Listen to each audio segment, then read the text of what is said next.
নমস্কাৰ।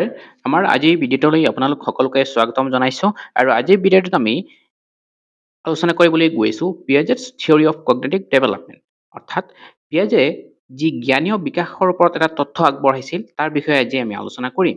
ইয়াতে আমি প্ৰথমে ষ্টেজেছৰ বিষয়ে আলোচনা কৰিম, তাৰপিছত ইয়াৰ প্ৰচেছেছখিনিৰ বিষয়ে আলোচনা কৰিম, তাৰপিছত আমি কনচেপ্ট এণ্ড এডুকেশ্যনেল ইমপ্লিকেশ্যনছ এই আটাইবোৰ বিষয়ে আমি আজিৰ ভিডিঅ'টোত আলোচনা কৰিম। আশা কৰিছোঁ আপোনালোকে ভিডিঅ'টো শেষলৈকে চাব। তো আজিৰ ভিডিঅ'টো আৰম্ভ কৰিছোঁ। প্ৰথমতে আমি ইন্ট্ৰডাকশ্যনৰ পৰা আৰম্ভ কৰিম। ইন্ট্ৰডাকশ্যনত কৈছে Jean Piaget propose that children do not passively receive knowledge but instead actively construct their own understanding of the world. অৰ্থাৎ জিন পিয়াজেটে প্ৰস্তাৱ কৰিছিল যে শিশুৱে জ্ঞান কেৱল নিষ্ক্ৰিয়ভাৱে গ্ৰহণ নকৰে, বৰঞ্চ তেওঁলোকে নিজৰ অভিজ্ঞতা আৰু পৰিৱেশৰ সৈতে সক্ৰিয় সম্পৰ্ক স্থাপন কৰি জ্ঞান গঢ়ি তোলে। এই তত্ত্ব অনুসাৰে শিকন এটা গঠনমূলক অৰ্থাৎ কনষ্ট্ৰাক্টিভ আৰু সক্ৰিয় প্ৰক্ৰিয়া য'ত শিক্ষাৰ্থীয়ে নিজেই জ্ঞান সৃষ্টি কৰে। ঠিক আছে, সেইকাৰণে জিন পিয়াজেটক এজন কনষ্ট্ৰাক্টিভিষ্ট বুলি কোৱা হয়। ঠিক আছে, নেক্সট আমি চাম ইয়াৰ এটা example. For example, a child learns about objects by touching, moving and exploring them rather than just being told about them. অৰ্থাৎ এটা শিশু কেৱল কথা শুনি নহয়, বস্তুবোৰ স্পৰ্শ কৰি, পৰীক্ষা কৰি আৰু সেইবোৰ ব্যৱহাৰ কৰি সেইবোৰৰ বিষয়ে বুজিবলৈ চেষ্টা কৰে। Cognitive development involves the growth of mental processes that allow children to think, reason and solve problems. অৰ্থাৎ জ্ঞানীয় বিকাশ বুলিলে এইটো বুজায় যে মানসিক ক্ষমতাৰ বিকাশ, যেনে নেকি চিন্তা, যুক্তি, স্মৃতি আৰু সমস্যা সমাধানৰ দক্ষতা আদি সকলোবিলাক ইয়াতে অন্তৰ্ভুক্ত হয়। It occurs through the interaction of biological maturation and environmental experiences. অৰ্থাৎ এইটো জীৱবৈজ্ঞানিক পৰিপক্কতা আৰু অভিজ্ঞতাৰ পাৰস্পৰিক প্ৰভাৱত বিকাশ লাভ কৰে। ঠিক আছে, তো এইখিনি আছিলে এই থিয়ৰীৰ থুলমূল ইন্ট্ৰডাকশ্যন। এতিয়া আমি ইন ডিটেইলছ আলোচনা কৰিম। প্ৰথমে আমি চাম nature of cognitive development. Cognitive development is a process through which children gradually build mental structures known as schemas. অৰ্থাৎ জ্ঞানীয় বিকাশ হৈছে এনে এটা প্ৰক্ৰিয়া যাৰ জৰিয়তে শিশুৱে স্কিমা নামৰ মানসিক গঠনসমূহ বিকাশ কৰে আৰু সংগঠিত কৰে। স্কিমা হৈছে তথ্য সংগ্ৰহ, বুজা আৰু ব্যাখ্যা কৰাৰ এক মানসিক কাঠামো। শিশুৱে নতুন অভিজ্ঞতাৰ ভিত্তিত স্কিমাবোৰ সলনি আৰু উন্নত কৰে, যাৰ ফলত শিকন অধিক সুসংগঠিত আৰু অৰ্থবহ হয়। For example, a child develops a schema of a fruit after seeing apples, bananas and oranges. উদাহৰণস্বৰূপে আমি ক'ব পাৰোঁ যে এটা শিশুৱে আপেল, কল বা কমলা এইবোৰ দেখি ফলসমূহৰ বিষয়ে এটা স্কিমা গঠন কৰে। Children are naturally curious and explore their surroundings to gain knowledge. শিশু এটাই স্বাভাৱিকভাৱে অনুসন্ধিৎসু আৰু তেওঁলোকে সক্ৰিয় অনুসন্ধানৰ জৰিয়তেহে জ্ঞান লাভ কৰে। Learning occurs when children actively interact with their environment and try to make sense of experiences. শিকন তেতিয়াহে ঘটে যেতিয়া শিশুৱে সক্ৰিয়ভাৱে পৰিৱেশৰ সৈতে সম্পৰ্ক স্থাপন কৰে আৰু তাৰ ওপৰত এটা ধাৰণা গঠন কৰে। তেতিয়াহে একচুৱেল যিটো শিকন বা লাৰ্ণিং সেইটো হয়। নেক্সট আমি চাম কি এজাম্পশ্যনছ অফ পিয়াজেটছ থিয়ৰী। এইটো প্ৰথম পইণ্টটো কৈছে Piaget believed that children's intelligence differ from adults in quality rather than quantity. পিয়াজেটৰ মতে শিশুৰ চিন্তাধাৰা প্ৰাপ্তবয়স্কৰ চিন্তাধাৰাৰ পৰা গুণগতভাৱেহে পৃথক। অৰ্থাৎ শিশুৱে পৃথিৱীখন বুজিবলৈ নিজৰ নিজস্ব মানসিক পদ্ধতি ব্যৱহাৰ কৰে। For example, a child may think that a taller glass has more water while an adult understands that the quantity remains the same. উদাহৰণস্বৰূপে শিশুৱে ভাবিব পাৰে যে ডাঙৰ পাত্ৰত বা ওখ পাত্ৰ এটাত বেছি পানী থাকে, যদিও পৰিমাণ একেই থাকে, কাৰণ ইয়াৰ প্ৰস্থটো মেটাৰ কৰে। Children actively construct knowledge instead of being passive learners. শিশুৱে শিকন প্ৰক্ৰিয়াত সক্ৰিয়ভাৱে অংশগ্ৰহণ কৰে আৰু নিজে জ্ঞান গঢ়ে। The best way to understand children's thinking is to view the world from their perspective. শিশুৰ চিন্তাধাৰা বুজিবলৈ তেওঁলোকৰ দৃষ্টিভংগী বুজাটো অতি প্ৰয়োজন। ঠিক আছে, আৰু এই জিন পিয়াজেটৰ যিটো তথ্য আছে, যিটো থিয়ৰী আছে, সেই থিয়ৰীটো এই চিন্তাধাৰাৰ ওপৰতেই ভিত্তি কৰি বনোৱা হৈছে। ঠিক আছে, এতিয়া আমি সেইখিনিৰ বিষয়ে চাম। Development of the theory. Piaget worked at Binet Institute where He observed children answering intelligence test questions. অৰ্থাৎ পিয়াজে বিনেট ইনষ্টিটিউটত কাম কৰিছিল য'ত তেওঁ শিশুসকলৰ উত্তৰ পৰ্যবেক্ষণ কৰিছিল যিবোৰ আনচাৰ দিছিলে সেইবোৰ তেওঁ পৰ্যবেক্ষণ কৰিছিলে He noticed that children's wrong answers followed a pattern which reflected their level of thinking.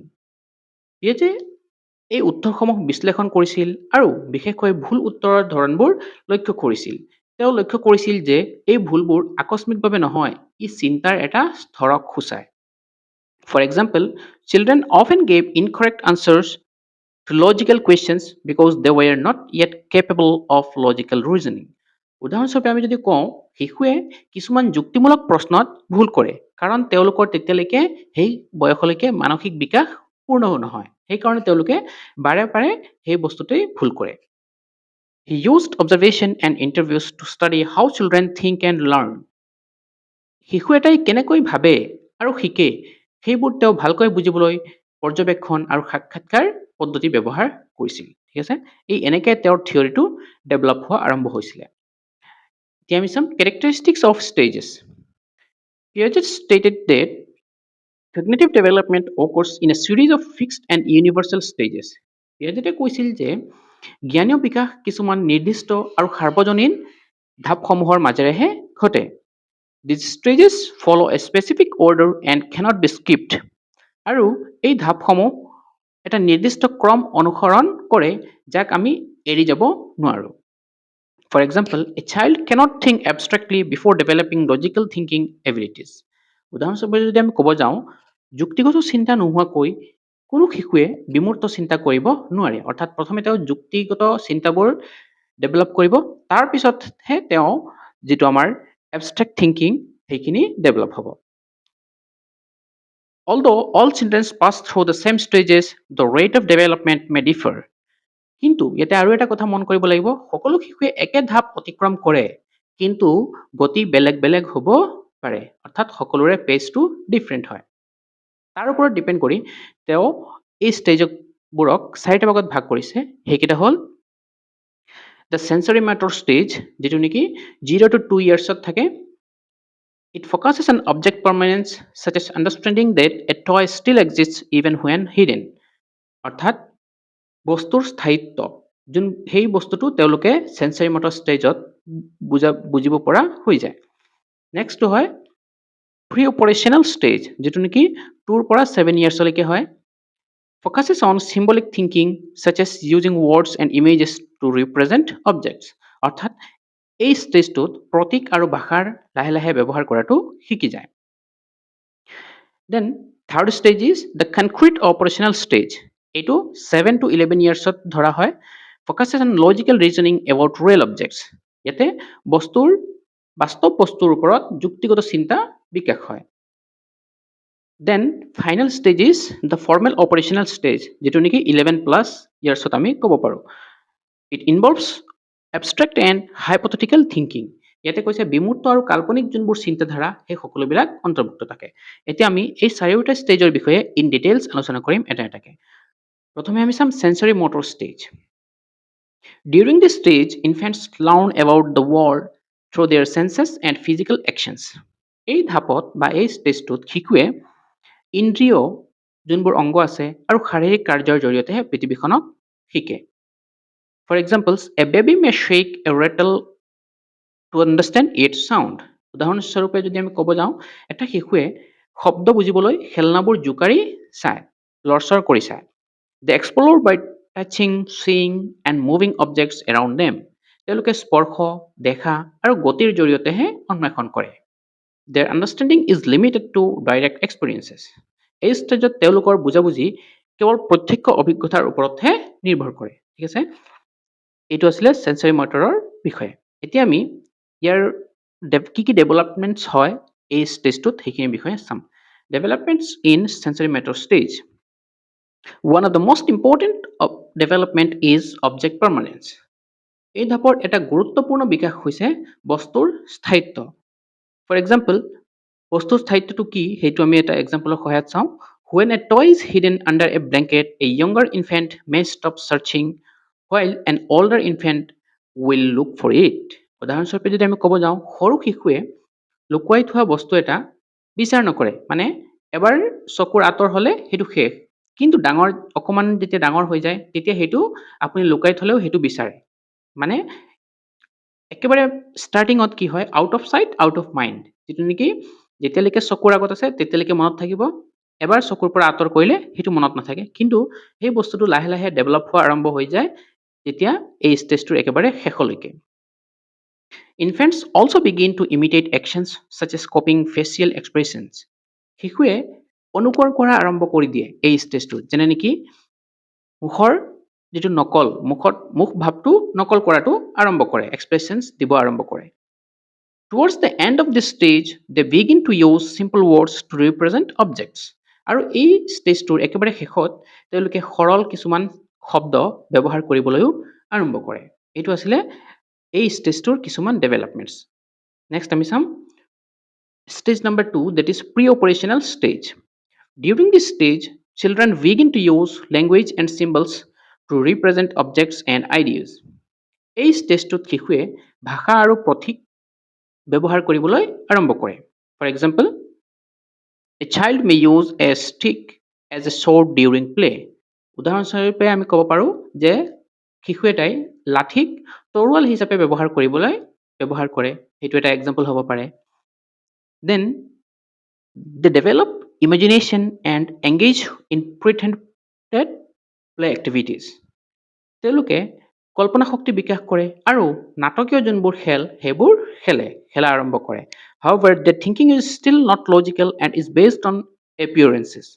কিন্তু চিন্তা শক্তি এতিয়াও যুক্তিগত নহয় আৰু বাহ্যিক ৰূপৰ ওপৰতহে কমপ্লিটলি নিৰ্ভৰ কৰে। ঠিক আছে, নেক্সট আমি চাম এই প্ৰি অপাৰেশ্যনেল ষ্টেজটোৰ কিছুমান features of pre operational stage. First পইণ্টটো হৈছে ইগোচেন্ট্ৰিজম, means children cannot understand another person's viewpoint. For example, they assume others see the same view they do. অৰ্থাৎ ইগোচেন্ট্ৰিজম মানে আত্মকেন্দ্ৰিকতা। এই ষ্টেজত শিশুৱে আন ব্যক্তিৰ দৃষ্টিভংগী সহজে বুজিব নোৱাৰে। তেওঁলোকে ধৰে যে সকলো মানুহে তেওঁলোকৰ দৰে একেই বস্তু দেখে আৰু অনুভৱ কৰে। উদাহৰণস্বৰূপে যদি আমি ক'ব যাওঁ, এটা শিশু ভাবিব পাৰে যে তেওঁ যি দেখা পাইছে আনেও একেই দেখা পাইছে। এইটো শিশুৰ মানসিক বিকাশৰ স্বাভাৱিক অংশ, যি লাহে লাহে কমি যায়। নেক্সট পইণ্টটো হৈছে এনিমিজম, means children believe that non-living objects have life. For example, a child may think a doll feels pain. শিশুৱে নিৰ্জীৱ বস্তু যোনবোৰ আছে সেই বস্তুসমূহকো জীৱন্ত বুলি ভাবিবলৈ আৰম্ভ কৰে। তেওঁলোকে ধৰে যে এই বস্তুবোৰে অনুভৱ কৰিব পাৰে, ভাবিব পাৰে বা দুখ পাব পাৰে। ফৰ এক্সাম্পল কৈছে ইয়াতে, এটা শিশু ভাবিব পাৰে যে খেলনা যোনবোৰ পুতলা থাকে, পুতলাবোৰে দুখ পাইছে বা সূৰ্য চন্দ্ৰ আদিয়ে তেওঁক অনুসৰণ কৰি আছে। এইটো তেওঁলোকৰ কল্পনা শক্তি আৰু চিন্তাৰ এক বিশেষ বৈশিষ্ট্য। ঠিক আছে, এইটো হ'ল point number 2। Then point number 3 is centration, means focusing on one aspect of a situation. For example, focusing only on height of a glass, not weight. এককেন্দ্ৰিক মনোযোগ, এইটো কি কৈছে, শিশুৱে একে সময়তে কেৱল এটা দিশতহে মনোযোগ দিব পাৰে। তেওঁলোকে সমস্যাৰ আন গুৰুত্বপূৰ্ণ দিশবোৰ উপেক্ষা কৰে। উদাহৰণস্বৰূপে আমি ক'ব পাৰোঁ, তেওঁলোকে কেৱল গিলাচৰ উচ্চতা দেখি বেছি পানী আছে বুলি ভাবিব পাৰে, প্ৰস্থ বিবেচনা নকৰে। কাৰণ গ্লাছটোৰ প্ৰস্থ কিমান সেইটো বিবেচনা নকৰাকৈ একচুৱেল কিমান পানী আছে, কম আছে নে বেছি আছে, সেইটো আমি ধাৰণা কৰিব নোৱাৰোঁ। এইটো কাৰণে তেওঁলোকৰ সিদ্ধান্ত বহু সময়ত সম্পূৰ্ণ যুক্তিসংগত নহয়। Next point is their thinking is intuitive rather than logical, অৰ্থাৎ অনুভূতি নিৰ্ভৰ চিন্তা। এই ষ্টেজত শিশুৰ চিন্তা যুক্তিৰ ওপৰত নহয়, বৰং অনুভূতি আৰু ধাৰণাৰ ওপৰতহে নিৰ্ভৰ কৰে। তেওঁলোকে কিয় বেছি সোধে কিন্তু উত্তৰ যুক্তিগতভাৱে ব্যাখ্যা কৰিব নোৱাৰে। উদাহৰণস্বৰূপে তেওঁলোকে কোনো সিদ্ধান্ত লয় কিন্তু সিদ্ধান্তৰ পিছৰ কাৰণ স্পষ্টকৈ ক'ব নোৱাৰে। এইটো ষ্টেজত যুক্তিগত চিন্তা সম্পূৰ্ণ বিকশিত হোৱা নাথাকে। ঠিক আছে, এইখিনি আছিলে এই প্ৰি অপাৰেশ্যনেল ষ্টেজৰ বিষয়ে। নেক্সট আমি চাম concrete operational stage, that is third step. During this stage, children begin to think logically about real and concrete objects. এই ষ্টেজটোত শিশুৱে বাস্তৱ আৰু স্পষ্ট বস্তুসমূহৰ ওপৰত যুক্তিগতভাৱে চিন্তা কৰিবলৈ আৰম্ভ কৰে। For example, They can solve arithmetic problems using physical objects like coins or sticks.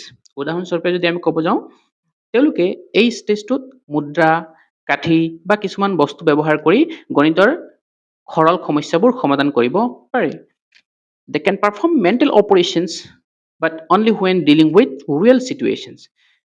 তেওঁলোকে মানসিক অপাৰেশ্যন যোনবোৰ আছে সেইবোৰ কৰিব পাৰে, কিন্তু এইবোৰ বাস্তৱ পৰিস্থিতিৰ সৈতে জড়িত হ'ব লাগে। Their thinking becomes less self-centered.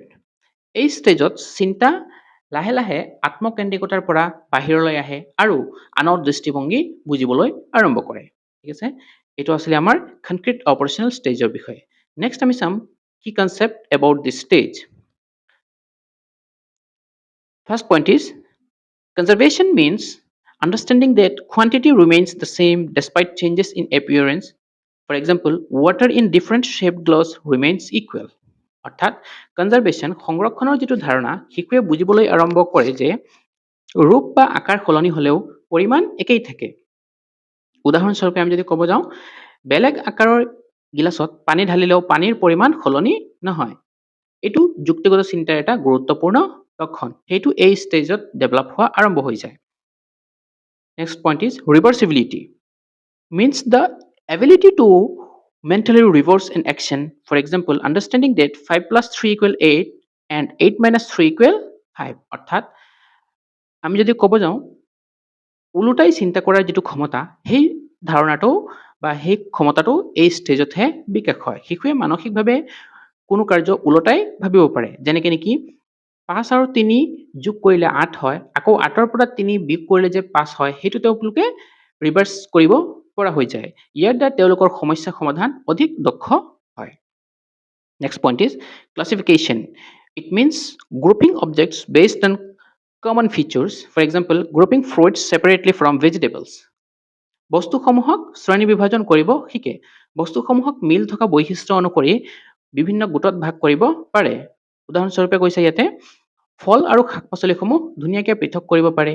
ইয়াৰ দ্বাৰা এক সুসংগঠিত চিন্তা গঢ় লৈ উঠে। Children can solve logical problems when they involve concrete objects.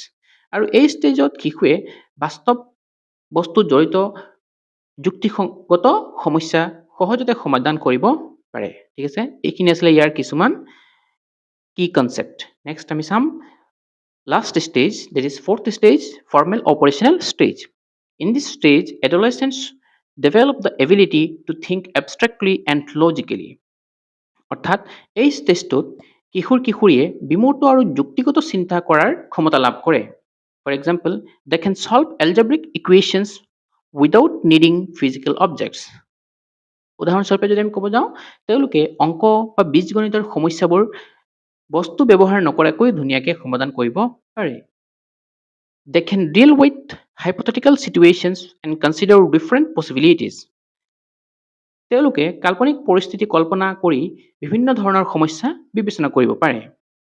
Thinking become more scientific and systematic. আৰু এই ষ্টেজটোত চিন্তা শক্তিবোৰ অধিক বৈজ্ঞানিক আৰু পদ্ধতিগত আৰু যুক্তিসংগত হৈ উঠে।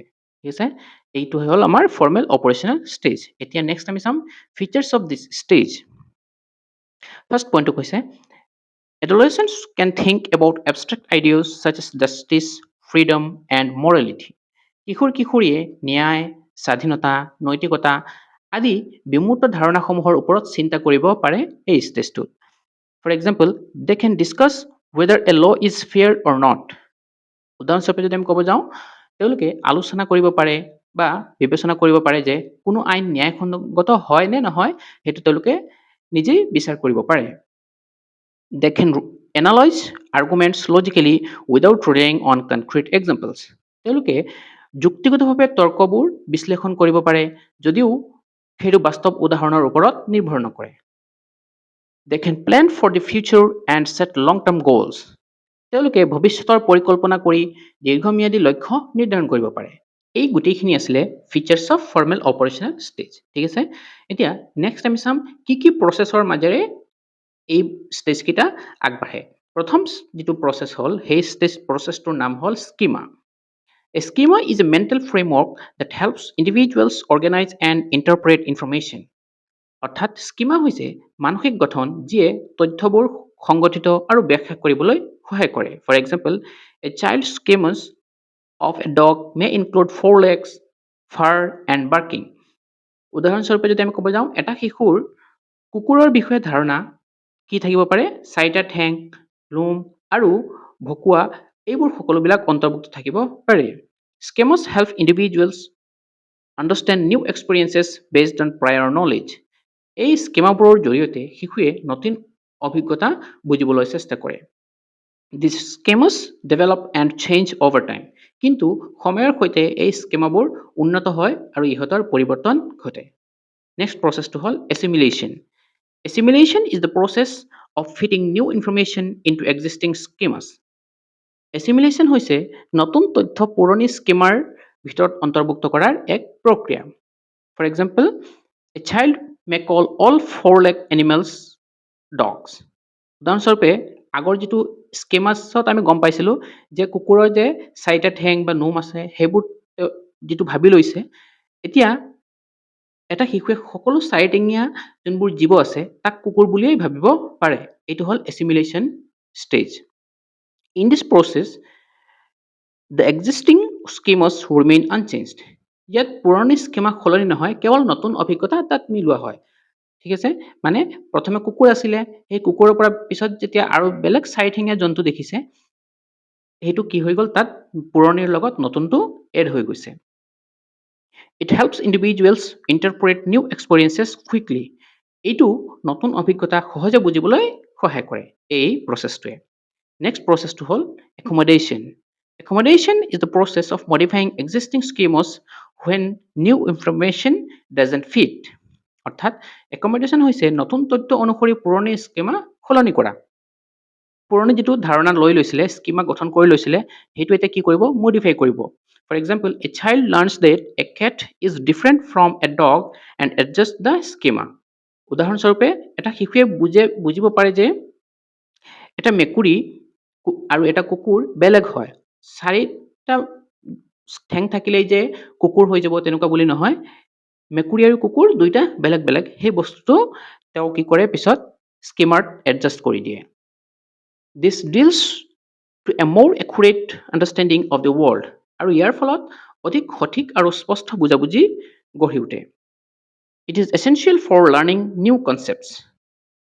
নতুন ধাৰণা শিকিবলৈ এই প্ৰক্ৰিয়াটো অতি প্ৰয়োজন। ঠিক আছে, এইটো হ'ল accommodation. এতিয়া আমি নেক্সট প্ৰচেছটো চাওঁ, এইটো হ'ল equilibration. Equilibration is the process of maintaining a balance between assimilation and accommodation.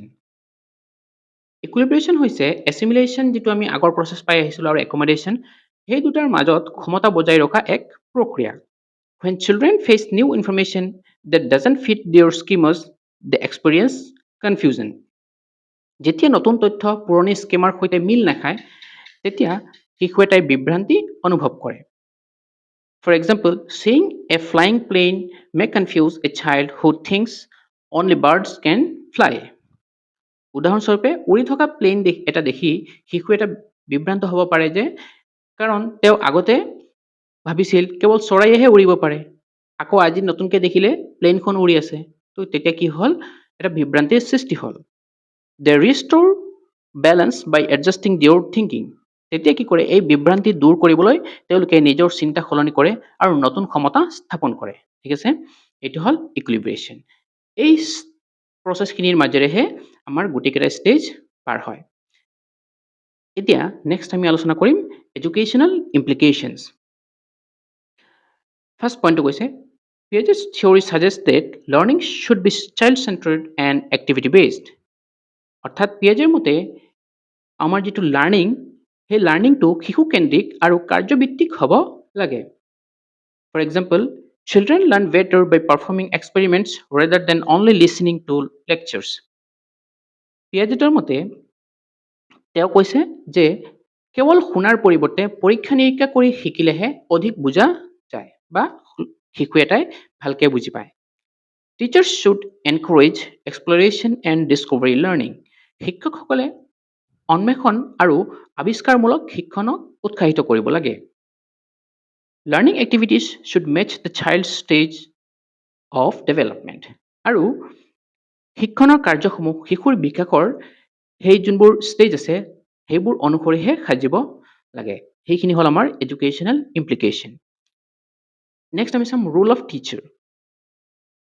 The teacher should act as facilitator who guides students in learning.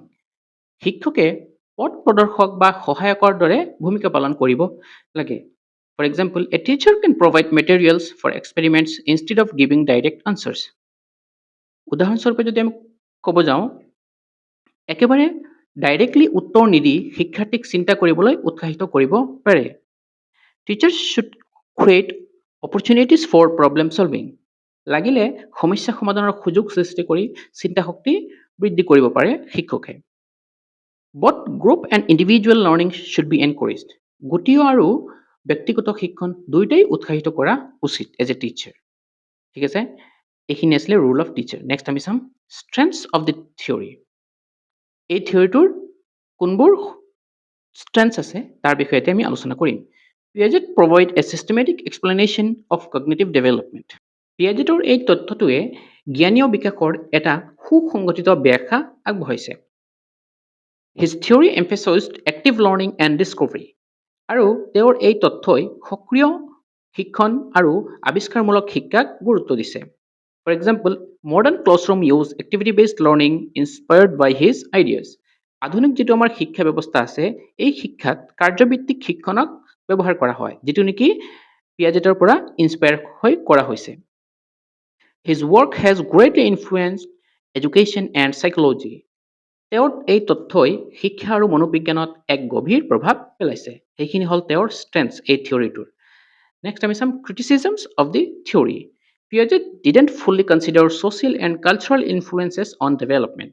পিয়াজেটে যেতিয়া এই তথ্যটো দিছিলে তেতিয়া এই তথ্যটোত তেওঁ সামাজিক আৰু সাংস্কৃতিক প্ৰভাৱসমূহ সম্পূৰ্ণৰূপে বিবেচনা কৰা নাছিল। For example, children from different cultures may develop differently. বিভিন্ন সংস্কৃতিৰ শিশুৰ বিকাশ ভিন্ন হ'ব পাৰে, যিটো নেকি তেওঁ কনচিডাৰ কৰা নাছিলে। His sample size was small and limited. তেওঁৰ যিটো অধ্যয়নৰ নমুনা আছিল সেইটো একেবাৰে সৰু আছিল। সেইটো হ'ল আন এটা ক্ৰিটিচিজমৰ কাৰণে পইণ্ট। নেক্সট পইণ্টটো হৈছে some researchers believed he underestimated children's abilities. কিছুমান গৱেষকে কৈছে যে তেওঁ শিশুৰ ক্ষমতাক কম মূল্যায়ন কৰিছিল। ঠিক আছে, এইখিনি আছিলে তেওঁৰ কিছুমান ক্ৰিটিচিজম। এতিয়া এই গোটেইখিনি আলোচনাৰ পৰা আমি কি কনক্লুড কৰিব পাৰোঁ যে cognitive development is an active and continuous process of constructing knowledge. অৰ্থাৎ জ্ঞানীয় বিকাশ এটা সক্ৰিয় আৰু অবিৰত প্ৰক্ৰিয়া য'ত শিশু এটাই নিজেই জ্ঞান গঢ়ি তোলে। Children learn by interacting with their environment and adapting their thinking. শিশুৱে পৰিৱেশৰ সৈতে যোগাযোগ কৰি আৰু নিজৰ চিন্তা শক্তি সলনি কৰি শিকে। Piaget's theory remains highly influential in understanding child's development. পিয়াজেটৰ এই তথ্য আজিও শিশুৰ বিকাশ বুজিবলৈ এক গুৰুত্বপূৰ্ণ তথ্য হিচাপে পৰিগণিত হৈছে। ঠিক আছে, তো এইখিনি আছিলে আজিৰ আমাৰ আলোচনাৰ বিষয়বস্তু। আশা কৰিছোঁ আপোনালোকে ভিডিঅ'টো শেষলৈ গৈছে যে ভিডিঅ'টো ভাল লাগিলে বন্ধু বান্ধৱীৰ লগত ভিডিঅ'টো শ্বেয়াৰ কৰি দিব আৰু চেনেলটো ছাবস্ক্ৰাইব কৰি দিব। আজিৰ ভিডিঅ'টো ইয়াতেই সামৰিছোঁ। ধন্যবাদ।